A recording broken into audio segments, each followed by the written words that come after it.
Isang ligtas at mapagpalayang sandali po sa ating lahat.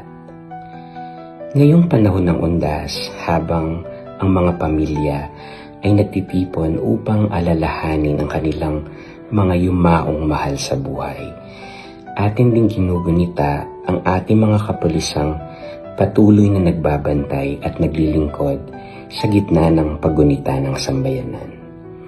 Sa kanilang tahimik na presensya sa mga sementeryo, kalsada at lansangan, ramdam ang kanilang malasakit at dedikasyon upang mapanatili ang kapayapaan at kaligtasan ng lahat.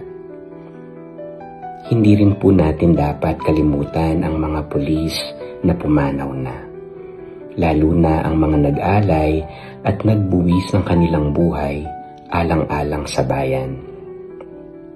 Ang kanilang kabayanihan ay nakaukit hindi lamang sa mga monumento, kundi sa puso ng bawat Pilipinong kanilang pinotektahan.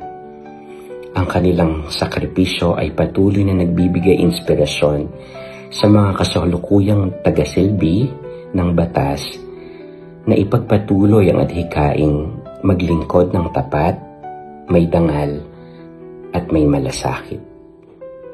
Tayo pong manalangin. Panginoong naming Diyos, aming itinataas sa iyo ang lahat ng aming kapulisan, yaong patuloy na naglilingkod ngayon, at yaong mga yumauna na naghandog ng kanilang buhay para sa kapayapaan at kaligtasan ng aming bayan. Ipagkaloob mo po sa mga buhay na pulis ang lakas, tapang at karunungang kailangan nila sa araw-araw sa pagtupad ng tungkulin. Ipagkaloob mo naman sa mga pumanaw na pulis ang kapahingahang walang hanggan sa iyong piling.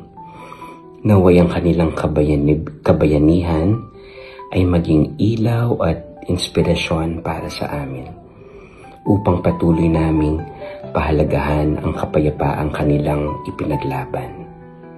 Amen.